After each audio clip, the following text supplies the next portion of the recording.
귀한 찬양 감사합니다. 우리 한 번 더 기도하겠습니다. 하나님, 부족한 종의 입술을 열어 하나님의 말씀을 증언하고 나눕니다. 우둔한 입술에 하나님 성령의 능력을 더하시고 우리 사랑하는 성도님들 마음과 귀에 들을 수 있는 귀와 마음을 허락하여 주시옵소서. 감사드리며 예수님의 이름으로 기도하옵나이다. 아멘. 네, 찬양 너무 좋네요. 은혜롭고 우리가 재작년이었나 우리 5월 달에 그 야외 예배 드리고 하면서도 한번 영상을 어떻게 이렇게 영상 그 뭐야 요게베세 노래인가 하여튼 그 모세 이제 얘기 나오잖아요. 거기서 나왔던 이제 곡이었는데 그때도 참 가사도 참 좋고 이 엄마의 그런 마음에 그 절절한 그런 것들이 참 느껴져서 참 좋다라는 생각을 했는데 또 우리 집사님께서 또 오늘 숙성해 주시고 하나님 찬양해 주셔서 참 감사합니다. 이 가사에 오늘 설교의 내용이 다 들어있다 보셔도 좀 좋다라는 생각이 드네요. 최근 삼성그룹에 관한 기사가 이제 좀 몇몇 나오더라고요. 고 이건희 회장의 유산에 관한 내용입니다. 재산의 60% 이상이 국고와 사회에 환원되고 이제 돌아간다고 합니다. 생전에는 1조 원 정도의 그 사재 출연 약속을 했다고 하고 그것을 이제 넘어서는 이제 역대급 사회 환원 계획이다라고 이제 얘기를 하더라고요. 또 이제 유족이 납부와의 상속세 또한 역대 최대 규모라고 합니다. 근데 모든 기사에서는 보면 세계 최고라고 해요. 상속세 내는 것이 세계에서 하여튼 최고라고 할 만큼 어마어마한 양을 이제 유산에 상속받았다라고 볼 수 있겠죠. 그래서 삼성전자에서 발표한 자료에 의하면 12조 정도의 상속세를 이제 내게 되고 그리고 이제 1조 원 규모의 간염병, 소아암, 희귀질환 지원 이런 환자들을 이제 지원하고 10조 원 정도의 추정되는 미술품을 기증한다고 합니다. 그래서 이제 이건희 컬렉션이라고 하는 2만 3천여 점에 달하는 미술품은 국가미술관 등에 기증한다고 해요. 2억, 10억에 달한다, 10조, 10억도 아니죠. 10조에 달하는 미술품이라고 하는 게 가치가 얼마큼일까 라는 생각도 드는데 이건 상상이 안 가는 재산입니다. 물론 다 물려주지 않고 그래도 사회에 환원도 하고 하니까 의미 있는 일이다라는 생각을 또 한번 해보게 됩니다. 부모는 자녀에게 왜 이렇게 유산을 물려주고 할까요? 지금 이건희 회장이라고 하는 정말 세계적인 그런 재벌이었던 분의 그런 상속이나 유산에 대한 얘기를 잠깐 꺼냈지만 가장 좋은 것을 주려고 합니다. 그래서 자신이 살면서 모았던 돈 같은 재물들도 자녀에게 물려주려고 합니다. 자신보다 더 나은 삶을 살기를 원하는 그것을 바라는 부모의 마음이 사실은 이와 같은 재산을 물려주고 하는 행위라고 할 수 있겠죠. 큰 돈이 없더라도 처음 자녀들의 인생을 시작하게 될 때 예전에 전세금이라도 좀 보태준다든가 집을 사면 집에 살 때 좀 이렇게 도와주고 그런 것들도 많이 있었잖아요. 때로는 본인 빚을 내면서 아들 장가 간다고 이제 이렇게 집이랑 전세금 해주는 경우들도 사실은 종종 봅니다.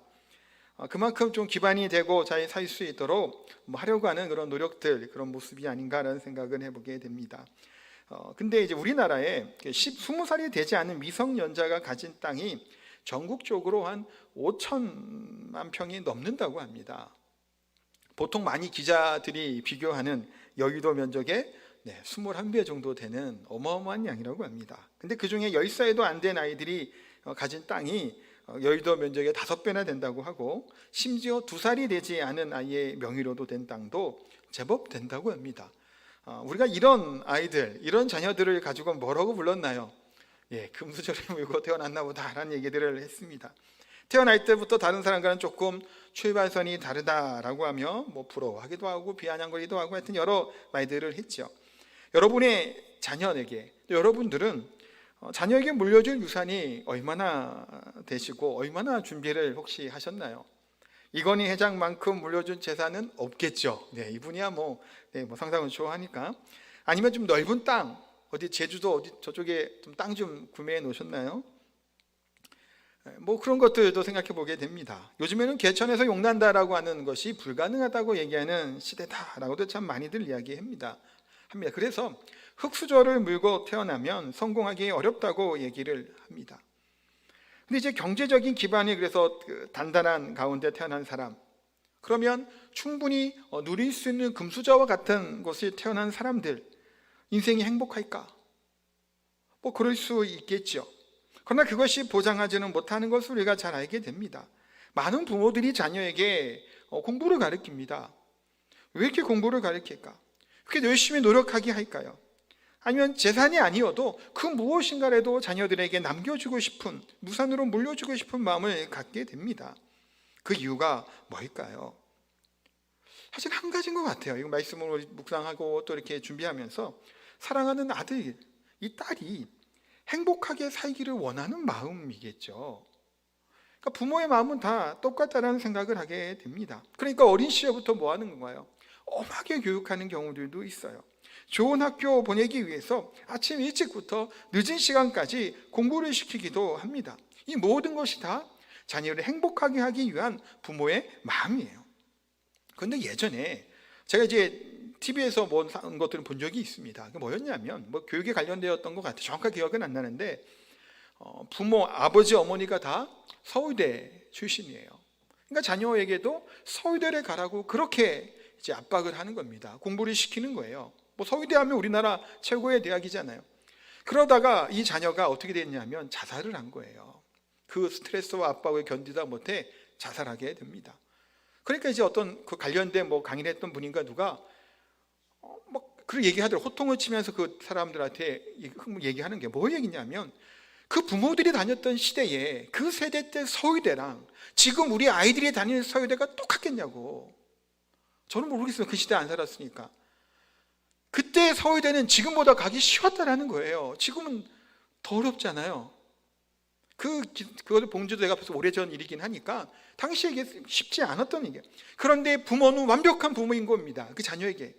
그러니까 나는 이렇게 했고 나는 이런 데 공부했는데 너는 왜 못하냐라고 자꾸 야당을 하고 꾸중을 한 거죠. 거기에 받는 스트레스가 이만저만 큰 것이 아니었을 겁니다. 그러다가 결국은 극단적인 선택을 했다라는 이야기예요. 자녀에게 좋은 모습을 부모가 보여줄 필요가 있죠. 그런 때로는 이 부모의 약하고 연약한 것들도 자녀에게 알려주고 오픈할 필요가 있다는 생각을 합니다. 부모가 우리가 이렇게 완벽한가요? 아니죠. 근데 나의 완벽한, 나의 그런 어찌 보면 부모의 잘난 모습이 자녀에게는 그것이 힘듦으로 다가올 수 있다는 사실을 그걸 이제 보면서 제가 좀 생각을 하게 됐습니다. 그래서 저도 이제 제 아이한테, 큰애 저 특히 한테 이야기를 할 때 뭐 안 좋았던 거 얘기도 합니다. 아빠도 어릴 때 뭐 이렇게 공부하고 모든 그런 얘기도 해요. 그래서 최대한 뭐랄까요? 지금은 조금 다를지라도 그렇지 않다라고 하는. 그러니까 좀 소망이 있고 또 나만 이런 게 아니라 엄마 아빠는 이런데 왜 나는 이거 못할까라는 게 아니잖아요. 분명히 부모였던 우리도 연약하고 부족했을 그 시대가 있었다라는 겁니다. 그런데 우리들이 이렇게 이 자녀들이 요구하는 이유는 뭘까요? 이런 학교를 가고 뭐가 되니 코스를 밟아가면 성공할 거라고는 기대 때문이죠. 확률적으로도 그것이 성공할 확률이 높을 것 같고 그래서 또 행복할 것 같다는 생각이 듭니다. 우리 청년 중에서 ROTC에 됐던 청년이 있어요. 됐던이라고 했던 이유가 뭘까요? 본인이 그만둔 겁니다. 그냥 사병으로 가겠다고. 근데 제가 볼 때도 그렇고 어른들이 볼 때 어떨까요? ROTC로 장교로 가는 게 좋을까요? 아니면 그냥 병으로 가는 게 좋을까요? 요즘에 뭐 군대 뭐 음식도 뭐 논란 많이 되잖아요. 이거 군대 가면 저는 이제 군대 가는 게 좋다고 하는 입장이에요. 군대에서 배운 게 너무 많기 때문에. 그렇긴 하지만 지나온 우리들이나 이미 다녀온 사람 입장에서 볼 때는 ROTC가 훨씬 좋죠. 왜 병으로 갑니까? 뭐 월급도 차이가 많이 나고 지금같이 취업하기도 어려울 때 혹시 장기가 또 될 수 있는 가능성도 있잖아요. 그러니까 나름 더 좋을 것 같은 게 ROTC예요. 근데 그럼에도 불구하고 안 간 겁니다. 그냥 안 해버린, 그냥 취소해버린 거예요. 그냥 병으로 가겠다라는 거예요. 한편은 안타깝죠. 저도 이제 되게 안타까운 마음이 들더라고요. 이렇게 좀 이렇게 봤더니 청년이고 해서. 근데 ROTC에 가는 것이 그 청년의 인생에 앞으로의 삶에 보장된다고 우리 장담할 수 있나요? 아니잖아요. 다만 우리는 미려 경험해 봤던 이 우리의 삶의 그런 경험으로 말미암아 이럴 것이다라고 하는 추측이죠. 더 나을 것이라고 하는 것들 때문에 그것을 요구하고 그러길 바라지만 이 아이의 인생이 앞으로 그렇지 않은 ROTC가 아닌 사병으로 갔기 때문에 또 하나님의 인도하심과 하나님이 열어주시는 길이 얼마든지 있다는 사실 우리가 사실은 분명히 깨달아 알아야 되는 겁니다. 그래서 저에게 너무 지나치게 내 경험 가운데 대한 방법들을 강요하고 가르치고자 하는 것도 사실은 좋은 교육 방법이 아니라는 생각을 또 한번 해보게 됩니다. 그래서 오늘 본문의 신명기는 모세가 이스라엘 자손들에게 전하는 설교라고 보시면 좋아요. 한 번 더 다시 하는 설교입니다. 앞에 얘기했던 하나님의 말씀을 그 다음 왜 다시 할까요? 시대가 한 40년 정도가 흐른 거예요. 광야에서 이제 가나안 땅에 들어가기 직전에 그들에게 한 번 더 말씀하는 겁니다. 이 다음 세대들을 향해서. 그러니까 가나안 땅에 점령하고 거기서 어떻게 살아갈 것인가, 어떻게 하나님 믿음의 사람으로 살 수 있을까라고 하는 비결을 가르쳐 주는 것이 바로 오늘 신명기의 말씀이다라고 그냥 간단하게 생각하시면 좋아요. 그래서 오늘 본문은 특별히 쉐마라고 하는 본문의 내용입니다. 쉐마 교육 많이 들어보셨죠? 유대인들이 받는 교육이다라고 하는 것들 아실 겁니다. 사절은 그래서 이렇게 시작을 합니다. 히브리어로 보면 쉐마 이스라엘이라고 시작을 해요. 그러니까 이스라엘아 들으라 라는 식의 뜻의 이름이 시작이에요. 하나님의 말씀, 왜 하나님의 말씀을 들어야 될까? 또한 부모가 자녀에게 하나님의 말씀을 가르쳐야 된다라는 말씀을 하고 있습니다. 왜 부모는 자녀에게 하나님의 말씀을 가르치고 그들에게 하나님의 말씀을 전해야 될까요? 이것은 자녀에게 줄 가장 소중한 선물이 바로 하나님의 말씀이고 하나님의 믿는 신앙의 모습이기 때문입니다. 보통 우리가 4절부터 많이 그래서 봐요. 쉐마라고 얘기하는 부분이기도 한데, 근데 우리는 1절부터 읽었죠. 1절부터 3절까지 보면 하나님의 말씀, 규례, 법도를 지켜야 될 이유에 대해서 하나님이 말씀을 먼저 하십니다. 그래서 후손들에게 말씀을 가르쳐야 되는 이유, 하나님이 왜 이것을 가르치라고 할까요? 대대손손 지키라고 하시거든요. 그들을 구속하기 위함일까요? 우리가 매기 위해서일까요? 그들을 힘들게 만들기 위해서, 괴롭히게 만들기 위해서 이 규례들을, 법을 지키라고 말씀하실까요? 아니라는 겁니다. 하나님은 하나님의 백성에게 복을 주시기 위해서 너희가 이 규례를, 이 법도를 지켜라라고 말씀을 합니다. 그래서 2절 말씀 한번 다시 읽겠습니다. 곧 너와 내 아들과 내 손자들이 평생에 내 하나님 여호와를 경외하며 내가 너희에게 명한 그 모든 규례와 명령을 지키게 하기 위한 것이며 또 내 나를 장구하게 하기 위한 것이라. 아멘. 뭐라고 말씀하나요? 목적에도 분명히 말씀하고 있습니다. 말씀을 듣고 지키고 행하면 뭐 하기 위함이라고요? 장구하게 하기 위함입니다. 길게 산다, 장수랑 비슷한 말인데, 이 장구한다라고 하는 말, 이 오늘 본문의 뜻이 시간적인 생명의 길이가 긴다라고만 얘기하는 것은 아니에요. 그것만 포함하고 있지가 않다는 거예요. 그러니까 양적인 의미에서 100세까지 살아갈 수 있을 것이다, 장수할 수 있을 것이다 라는 의미 외에도 뭐냐면 개인이 누릴 수 있는 생명의 질, 평화롭고 행복하게 살 수 있을 것에 대한 그 의미도 함께 포함한다고 하는 겁니다. 생명이 긴데, 죄송한 표현, 벽에 똥차면 산다고 얘기하죠. 100살을 넘게 살아가는데 행복하지 않게 살아가는 그 100세 인생이 좋은 건가요? 그 복이 아니죠. 그러니까 우리의 삶, 우리의 자녀들의 삶이, 이 질이 그만큼 하나님 안에서 평화롭고 행복하게 살 것을 말씀하고 있다는 겁니다. 그러니 자녀에게 물려줄 행복은 뭐냐? 자녀에게 물려줄 유산의 가장 좋은 것은 뭐냐라는 걸까요? 행복하게 살기 위해서 자녀에게 무엇인가를 물려주잖아요. 그러기에 가장 좋은 것은 바로 하나님의 말씀이고 하나님에 대한 신앙과 믿음을 지키게 하는 것이다 라고 분명하게 말씀합니다. 또한 3절에 보면 또 이렇게 말씀하고 있죠. 이스라엘아 듣고 삼가 그것을 행하라. 그리하면 내가 복을 받고 내 조상들의 하나님 여호와께서 내게 허락하신 것 같이 젖과 꿀이 흐르는 땅에서 내가 크게 번성하리라. 듣고 삼가 그것을 행하면 어떻게 된다고요? 복을 받는 됩니다. 복 받으면 좋잖아요. 또한 크게 번성한다라고 분명히 말씀합니다. 약속의 땅에서 누리게 될 복입니다. 우리가 복받는 거 좋아합니다. 우리 자녀들에게 이런 복을 주고 싶어하죠. 말씀을 지키고 순종하게 만들면 된다는 겁니다. 지난번 작년에 그 팔복 말씀 한번 쭉 묵상하고 봤죠. 팔복에서 나왔고, 제가 보통 이제 이 땅에서 복 얘기 잘 안 하는 그 편이긴 합니다만, 이 복에 대한 의미가 뭘까요? 단순히 이 땅에서만이 아니죠. 지금 이 본문을 보게 된 신명기에 나온 이들 백성에게는 젖과 꿀이 뜨르는 가나안 땅에서 누리게 될 복이에요. 근데 2차적으로는 뭔 의미를 가지고 있을까요? 영적인 하나님 나라죠. 약속의 땅이에요. 그것을 소유하게 되고 그것을 통해서 누리게 될 하나님의 복에 대해서 말씀을 하는 겁니다. 약속의 말씀, 하나님의 나라, 영원하게 가야 될 하나님의 나라에서 번성하고 복받을 것에 대해서 분명히 말씀합니다. 하나님의 복입니다. 하나님의 말씀을 지키고 순종하고 행하는 자에게 주시는 하나님의 복에 대해서 말씀합니다. 그러기에 우리는 우리 자녀들에게 뭘 해야 될까요? 제주의 말씀처럼 부지런히 자녀를 가르쳐야 됩니다. 신앙의 유산을 물려줘야 된다는 겁니다. 그러기 위해 우리가 자녀들에게 무엇을 해야 될까요? 첫 번째, 신앙을 선물해야 합니다. 제목이 이제 선물이라고 해서 제가 제목을 일부러 정했는데, 신앙을 가르치기 전에 그래서 뭘 하라고 얘기해야 될까요? 이 율법의 핵심은 뭔가요? 율법의 핵심은 5절 말씀이죠. 5절 한번 같이 읽어보겠습니다. 너는 마음을 다하고 뜻을 다하고 힘을 다하여 내 하나님 여호와를 사랑하라. 아멘. 핵심이죠. 율법의 핵심, 하나님의 말씀의 핵심이에요. 율법의 가장 중요한 부분입니다. 그런데 이것을 뭐 하는 걸까요? 행하라는 것을 가르쳐야 돼요. 그런데 여기 먼저 알아야 될 것이 뭘까요?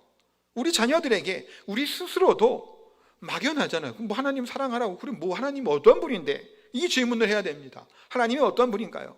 여기에 대해서 하나님 우리 말씀하고 있죠. 4절에 뭐라고 말씀하고 있을까요? 4절도 한번 다시 읽어볼까요? 이스라엘아 들으라, 우리 하나님 여호와는 오직 유일하신 여호와이시니. 아멘. 하나님이 뭐라고, 누구라고요? 오직 유일하신 여호와 하나님이에요. 하나님을 알아야 하나님을 사랑하죠. 하나님이 누군지 알아야 하나님만 섬길 거 아니에요. 하나님을 알아야 됩니다. 당시에 근데 이 고대 이제 중동 이 시대에는 다신론, 범신론, 자연 숭배, 여러 가지 우상을 숭배했던 지역입니다. 사실 이 지역만이 아니죠. 그리스 로마 신화 아시죠? 거기 보면 별의별 신들이 다 있습니다. 우리나라도 그랬죠. 옛날에 별의별 것들이, 신들이 다 있어요. 그런 상황 가운데 가나안 땅에 들어가게 된 이스라엘 백성들에게 뭘 말씀하고 있는 건가요? 우리 하나님이 이런 하나님이라는 거예요. 거기 있는 모든 것들은 다 우상이고 오직 유일하신 여호와 하나님, 이 하나님을 섬기라는 겁니다. 이 말은 상대적으로 상대적인 단일성이라고 보통 얘기를 하는데, 그것을 가리키는 말이 아니에요. 절대적으로 비교해서 이와 다르게 단일하게 계신 분이다라는 게 아니라 오직 유일하신 절대적인 하나님이 바로 우리 하나님이다, 여호와다라고 말씀합니다. 당시의 문화나 종교적인 상황을 두고 볼 때는 놀라운 가르침이에요. 여러 신들을 그냥 섬겼거든요. 하늘의 신도 있고 땅의 신도 있고 대지의 신도 있고 바다의 신도 있고 다 있잖아요. 죽음의 신도 있겠죠. 풍요의 신도 있겠고 행운의 신도 있을 것이고, 그 많은 신들이 있었는데 그 신들이 아닌 오직 여호와 유일하신 하나님만을 섬기라고 말씀을 합니다. 그래서 유대인들은 신앙의 근본으로 이것을 삼고 매일 아침 저녁으로 이것을 읽거나 암송하고 묵상한다고 합니다. 우리도 마찬가지죠. 하나님에 대해서 우리 자녀들에게 가르쳐야 됩니다. 이 세상에 수많은 우상들이 있습니다. 이 세상에 수많은 가치관들이 있죠. 이 세상에 살아가는 수많은 여러 가지 방법들이 있습니다. 근데 우리가 우리 자녀에게 가르쳐야 할 것은, 가장 먼저 해야 될 것은 하나님에 대해서 가르쳐야죠. 아까 찬양이 그게 설교 전제라 그랬죠. 하나님만이 유일하신 인도자고 주권자 되시는 거잖아요. 그것을 자녀들에게 가르칠 수 있어야 됩니다. 하나님을 알게 하고 배우게 하고 묵상하게 하는데 우리가 마음을 쏟고 힘을 쏟아야 됩니다. 교육부서는 지금 암송을 합니다. 또 묵상하는 것들을 가르쳐요. 또 토요일 날은 어떤 부서는 성경 과외를 해요. 줌으로. 그래서 이제 성경도 과외하자. 그래서 오전에 토요일 날 오전에 이제 10시부터 이렇게 합니다. 너무나 귀한 사역이죠. 하나님의 말씀을 읽게 하고 묵상하게 하고 암송도 하게 하고 성경 과외도 시킵니다. 근데 이제 이 자녀들에게 가르치기 위해서는 부모들의 믿음을 가지고 부모가 본이 되는 삶을 살아야 됩니다. 자녀에게 가장 큰 교육은 부모의 모습이죠. 자녀들은 부모의 모습을 보고 그대로 따라갑니다. 특히 아들은 아버지를 보고 배우게 되는 것을 봅니다. 저희 큰애가 아들이잖아요. 제가 설교 때 몇 번 얘기했으니까 큰애가 아들입니다. 최근 저희 아들하고 저하고 이야기를 이제 하는 것 중에 하나는, 평소에도 얘기 많이 해요. 얘가 학교 갔다 와서 밖에서 말 잘 안 하는데 집에서 저랑 말 되게 많이 해요. 그래서 많이 하는데 최근에 많이 얘기하는 질문이 이겁니다. 아빠는 어떻게 생각해? 아빠면 어떻게 하겠어? 아빠는 어떻게 했어? 아빠는 그랬어? 라는 이런 질문들이에요. 그러니까 이제 어린 시절에, 그 시절에 아빠는 어떠했는지가 궁금한 거예요. 최근에 친구 문제 때문에 얘기를 좀 하다가 친구가 이렇게 많지 않다라는 거예요. 자기는. 근데 아빠는 어쨌냐고. 아빠도 많지 않았다고. 저도 많지 않았거든요. 친구들 막 두루루 막 사귀고 그런 성격이 아니어갖고 몇몇 친한 친구들이만 항상 다녔어요. 그러니까 그런 것을 물어보는 거예요. 또 아빠는 어땠냐? 힘이 셌냐? 남자이니까 관심이 있잖아요. 언제부터 힘이 셌어? 물어보고. 너 나이 많을 때. 그러고. 그 많을 때였어요. 5학년 6학년 때. 팔씨름 같은 거 하면 잘했거든요. 중학교, 고등학교 가서도 팔씨름 어지간하면 안 졌습니다. 대부분 다 이기고 했으니까 힘이 셌어요. 그러니까 언제부터 그랬냐고 물어보는 거예요. 자기도 뭐 하고 싶은 걸까요? 아빠처럼 힘이 세고 싶은 거예요. 그래서 제가 선물 하나 사줬습니다. 무슨 선물이냐면 이렇게 길게 돼갖고 팔씨름 연습하는 또 운동 기구가 있더라고요. 바닥에 딱 고정시켜놓고 잡고 이렇게 넘기는 거. 저랑 일부러 제가 이렇게 한번 해보자고 해요. 근데 이렇게 운동하라고. 그래서 반에서 친구들 좀 이겨보라고. 여자애들한테도 진다고 가격에서 참 충격을 받았어요, 제가. 아니, 어떻게 내 아들이 이렇게 질 수가 있을까? 근데 웃으면서 얘기했지만 운동해보라고. 그래서 사줬어요, 그것도. 한번 해보라. 해보면 분명히 힘세질 거라고. 그러면서 뭘 얘기를 또 할까요? 약했던 것들도 얘기를 하죠. 부족한 것도 얘기를 해요. 아빠는 왜 힘세다고, 아빠의 힘센 것만 쫓아가려고 하면 제가 볼 때는 저 아들이 가랑이 찢어져요. 저는 죄송해요 표현이 태어나 별로 운동 안 했지만 힘셌어요. 근데 얘는 그러지는 않는 것 같아요. 지금 보면 그렇게 안 센 것 같거든요. 따라하지 말아라. 그래서 뭘 얘기했을까요? 힘이 약할 때는 아빠도 맞고 다녔다. 저도 맞았어. 막 놀림당하고 했어요. 순하고 너무 착해갖고 죄송하지만 그래갖고 놀림도 막 당하고 했어요. 촌에서 올라왔다고 서울에 있는 애들이 촌놈이라고 막 초등학교 1학년 때 얘기하는 거예요. 놀리고 놀림 당하고도 말도 못하고 그냥 이렇게 이러고 있고 그랬단 말이에요. 그러다가 힘센 걸 알고 그때부터 애들을 때리기 시작했다. 그런 얘기도 막 합니다, 그냥. 그러니까 그리고 공부도 못했다. 너 말할 때 아빠 수학 말고는 별로 잘하는 거 별로 안 했어. 너는 반장하고 싶고 막 그랬지. 아빠는 근데 너 말할 때 초등학교 2, 3학년 어릴 때요. 반장하고 싶다는 거야. 부반장도 하고 싶고. 저는 그런 생각도 안 하고 앞에 나서지도 못했어요. 말도 잘 못하고 등신 같았죠, 사실은. 우물쭈물하고 말도 못했어요, 누구 앞에 서서. 너는 아빠보다 그게 나은 것 같다. 아빠가 그렇게 못했다는 얘기를 막 합니다. 왜 얘기를 할까요? 기왕이면 아들 앞에서 아빠는 어땠으면 좋은가요? 슈퍼맨 같으면 좋지 않아요? 뭐든지 다 잘하고. 그게 뭐라고요? 스트레스 줄 수 있는 거. 아빠가 줄 수 있는, 아까 서울대 부모 밑에 자살하는 경우들. 나도 못하는 게 있잖아요. 우리 또한 마찬가지잖아요. 잘하기만 하지 않죠. 근데 우리가 이미 크고 성인이 되고 어른이니 자녀에게 잘못된 거 자꾸 지적을 한단 말이에요. 왜 이거 넌 못하냐고. 근데 얘는 그것이 중요한 문제죠. 지난번 제가 잠깐 얘기했죠. 태권도 하는 문제. 아이들은 태권도를 하려고 하는 용기를 내는 것이 우리가 이직을 하는 것과 다를 바 없어요. 이 사업을 그만둬야 되나 말아야 될까? 직장을 그만둬야 되나 말아야 될까? 일생이 때 중대의 기로죠. 아이들은 아이들 수준에서 심각한 문제인 거예요. 아이들과 관계 문제, 공부하는 문제들, 아니 뭔가 시도해 보는 거. 얘에게는, 이 아이에게는 이것이 정말 제도적인 것이겠죠. 근데 그 시절에 살아온 우리가 이미 지나왔다고. 별것 아닌 것처럼 치부해버리고 그렇게 얘기하는 것은 온당하지 못하다는 겁니다. 이것은. 그래서 아들은 부족하지 않은 저 같은 아빠가 어떻게 했는지를 궁금해하고 따라하고 그렇게 한다는 겁니다. 그래서 어느 집안인가 이것은 마찬가지라는 생각을 해보게 됩니다. 6절에 보니까 그래서 이렇게 또 말씀하고 있죠. 오늘 내가 내게 명하신 이 말씀을 너는 마음에 새기라 라고 말씀을 합니다. 자녀들에게 하나님을 사랑하러 하나님의 말씀을 지키라고 하는 것 전에 먼저 뭐 해야 될까요? 부모인 내가 먼저 하나님의 말씀을 순종하고 따르고 사랑해야 되는 겁니다. 교육부서에서 큐티도 하고 지난번에 좀 했어요. 2달 정도. 근데 이 지지부진하답니다. 교육부 회의를 한 달에 한 번씩 하거든요. 그래서 보고를 받고 얘기를 나누는데 큐티를 하는 집이 있어요. 아이들 중에서. 어떤 집이 큐티를 할까요? 엄마, 아빠, 부모가 하는 집은 아이도 합니다. 엄마가 안 하고 부모가 안 하면 아이들도 안 해요, 묵상을. 그러니까 뭐 해야 되나요? 부모가 먼저 하나님의 성경책을 펴야 돼요. 말씀 큐티책을 펴야지 아이들이 그것을 보고 따라하지. 아이들에게 너는 해라. 이것이 좋은 거야. 좋은 거면 엄마도 해야죠. 좋은 거면 아빠도 해야 되잖아요. 또 엄마 아빠는 안 해요. 그러면서 아이들에게만 가르치고 하라고 얘기해요. 따르지 않습니다. 반항하고 오히려 불순종할 뿐이죠. 신앙의 유산을 자녀에게 전수되기 위해서는 부모가 먼저 그와 같은 삶의 본이 되는 모습을 살 수 있어야 된다는 겁니다. 부모는 자녀에게 가장 먼저 첫 번째 교사다라고도 이야기를 합니다. 링컨은 이런 얘기를 했다고 해요. 하나님을 진실히 믿는 부모를 가졌다면 그는 부자다. 부자이고 싶잖아요.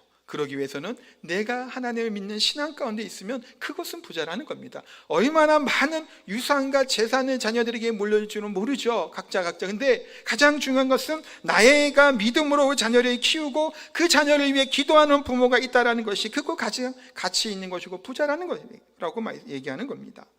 우리가 믿음의 조상 하면 떠오르는 사람이 누군가요? 아브라함이죠. 아브라함은 참 우여곡절이 많았고 나름 파란만장한 그런 삶을 살았던 사람이 아브라함입니다. 성경을 묵상하고 보다 보면 별로 믿음도 좋아 보이지 않아요. 실수도 참 많이 하는 사람이죠. 그 중에 하나는 뭔가요? 자기 아내를 아내라고 말을 하지 못하고 누이라고 속였던 사람입니다. 뭐 때문이죠? 생명은 목숨을 보존하기 위해서 그런 얘기를 했던 사람이 아브라함이에요. 그것도 2번이나.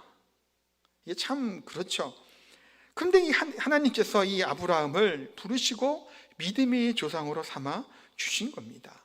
이 아브라함 밑에 누가 태어나나요? 이삭이 태어나죠. 이삭은 아브라함에게 무엇을 배웠을까요? 별걸 다 따라야죠. 이삭도 아내를 아내라고 얘기하지 못하는 일이 생깁니다.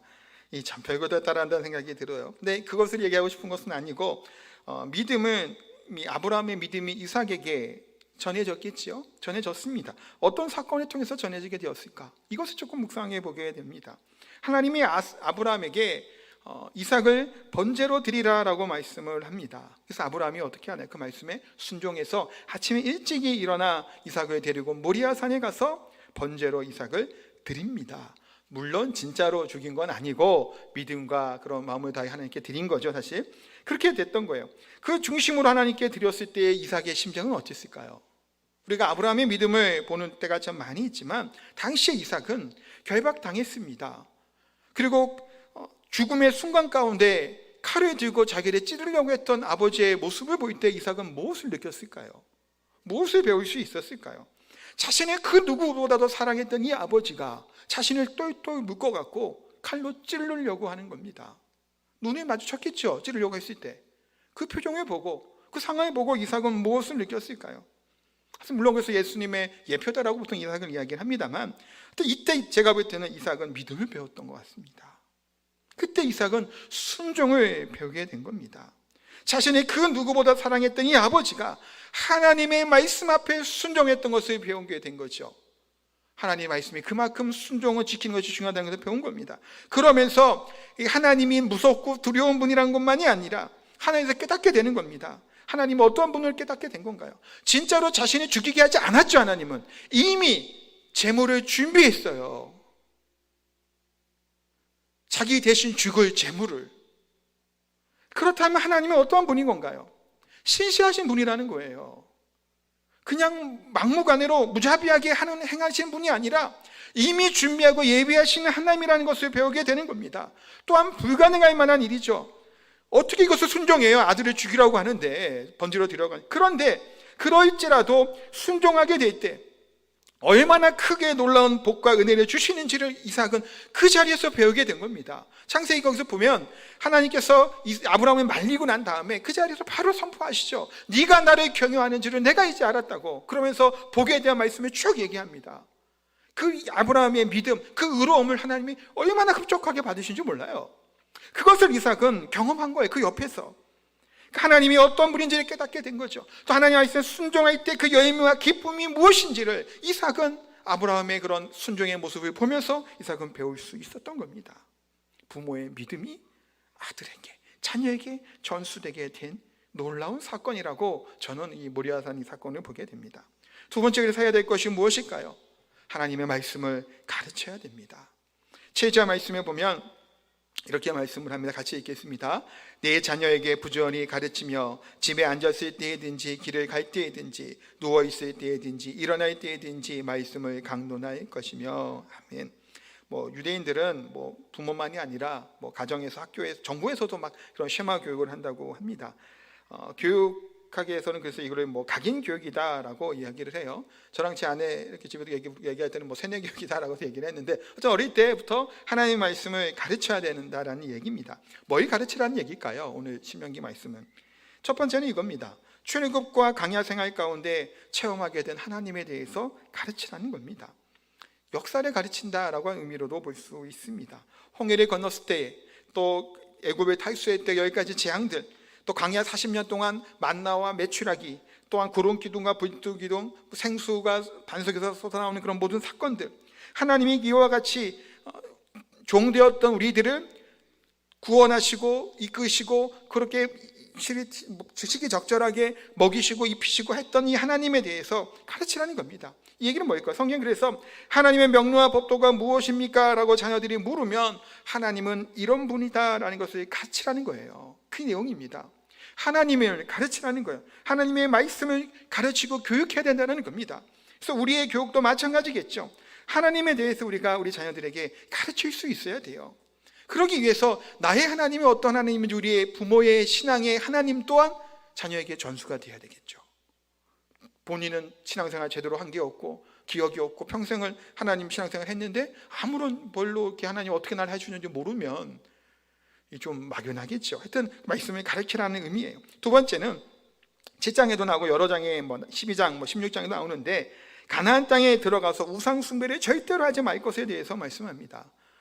애굽 자체도 우상이 참 많았던, 별별 우상이 다 있었던 것이 애굽이었죠. 거기서 430년을 살았습니다. 근데 애굽을 떠나서 가나안 땅에 들어가는데 가나안 땅에서 또 뭐가 있나요? 별별 우상이 다 있는 거예요. 근데 이들에게 하나님 요구하시는 것이 뭐죠? 하나님만 예배하라는 겁니다. 왜? 오직 유일하신 여호와 하나님이시기 때문이에요. 당시 생각해 보면 새로운 땅에 정착해 살아가고 적응하기 위해서 가장 손쉬운 방법이 뭘까요? 그 땅에 있었던 그 원주민들과 잘 타협하고 잘 살면서 그들이 하는 농사 방법도 배우고 어떻게 살아갈 지혜들을 그들에게 배우면 편하겠죠. 근데 하나님은 그것을 원치 않았습니다. 그렇게 그 문화에 동화될 것을 얘기하지 않습니다. 우상 숭배를 하는 그 풍습에 따르지 말 것에 대해서 말씀합니다. 그래서 하나님은 우상을 숭배하지 말고 통혼하지도 말라는 겁니다. 결혼도 그래서 그들과 하지 말라는 거예요.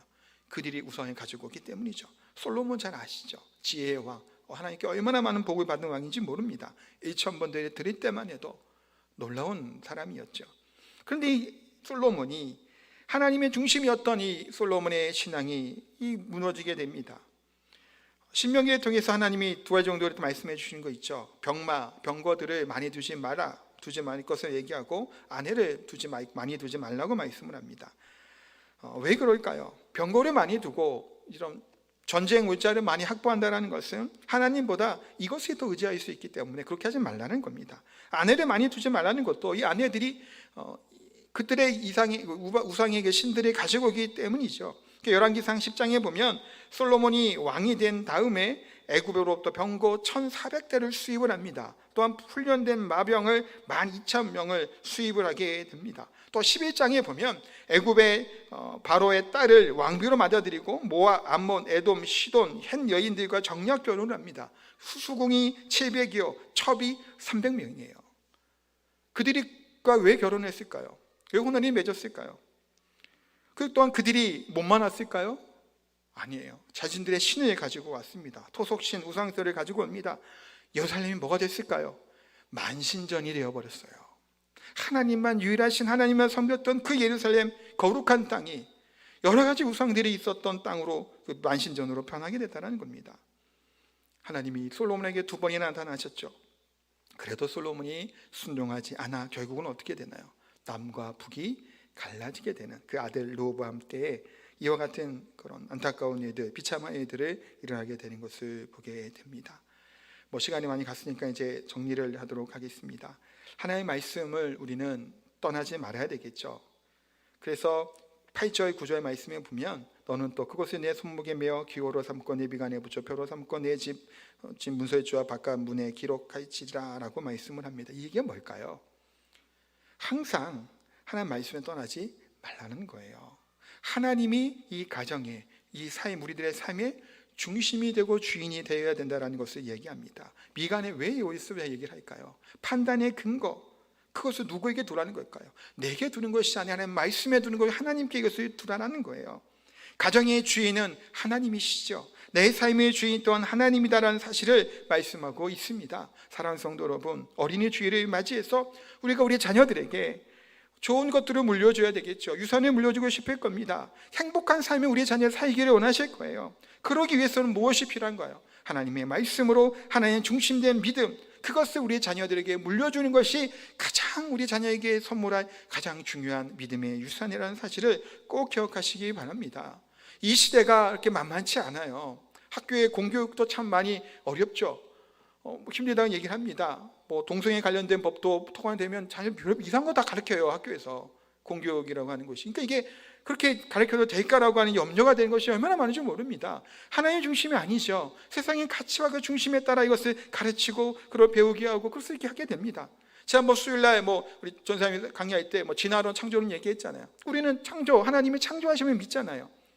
학교에서는 창조를 얘기하지 않습니다. 진화된 것을 이야기를 하죠. 그것을 배우고 맞다고 그게 진리인 줄 알고 우리 자녀들이 자라나는 거예요. 어떻게 해야 될까요, 이것을? 우리 아이들에게 하나님의 이 세상을 창조하신 창조주이고 저희들에게 하나의 주권에 가신 분이라는 사실을 가르쳐야 되는 겁니다. 신앙이 가르치기 어려운 시대를 우리가 살아가고 있죠. 가정의 위기다라고도 이야기를 합니다. 우리 자녀들에게 믿음의 유산 하나님을 좀 전수하게 되는 가정이 되기를 소망하고, 또 우리 평안교회 또한 마찬가지로 다음 세대들을 섬기고 그들을 품고 그들에게 하나님의 진리의 말씀과 하나님의 중심된 믿음의 삶을 남겨줄 수 있는, 그래서 하나님을 사랑하는 사람으로 그 삶 속에 하나님의 거룩한 향기가, 거룩한 삶의 모습이 드러나게 되는 자녀들로 세워나갈 수 있는 저 우리 성도님 다 되시기를 예수님의 이름으로 축복하고 기도합니다. 우리 찬양